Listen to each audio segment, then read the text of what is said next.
NVR cinemas banner పై ఠాగూర్ మధు నిర్మిస్తున్న spider cinema teaser ఈ రోజు విడుదల చేశారు.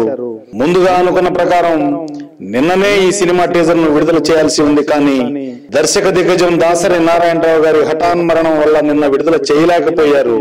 ప్రిన్స్ మహేష్ బాబు బ్రహ్మోత్సవం చిత్రం తర్వాత విడుదలయ్యే చిత్రం ఇదే కావడం విశేషం. పైగా ఈ సినిమాకు ఎక్కువ గ్యాప్ ఉండడం, సినిమా విడుదలలో జాప్యం ఎక్కువగా ఉండడంతో అభిమానులు కొంచెం అసహనంగానే ఉన్నారు.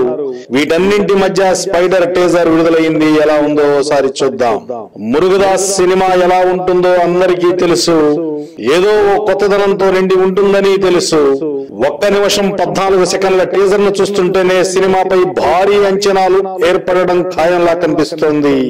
గ్రాఫిక్స్ తో స్పైడర్ క్రింద నుంచి మహేష్ బాబు భుజం మీద వరకు వచ్చే షాట్ తో ట్రైలర్ ను కట్ చేశాడు దర్శకుడు మురుగదాస్. కాన్సెప్ట్ సూపర్ గా ఉంది. టైటిల్ కు తగ్గట్టుగా ఉంది. మహేష్ బాబు మంచి స్టైలిష్ గా ఉన్నాడు. అభిమానులకు ఈ టీజర్ మంచి ఖుషినిచ్చిందనే చెప్పొచ్చు. Harish Jayaraj back drop score బాగుంది. Santosh Sivan photography super. 1 నిమిషం 14 సెకండ్ల టీజర్ సూపర్ అయినప్పుడు 2.5 గంటల సినిమా ఎలా ఉంటుందో ఓసారి ఆలోచించుకోండి. మొత్తానికి సినిమా లేట్ అయినా బాక్స్ ఆఫీస్ బద్దలు అంటున్నారు ప్రిన్స్ అభిమానులు.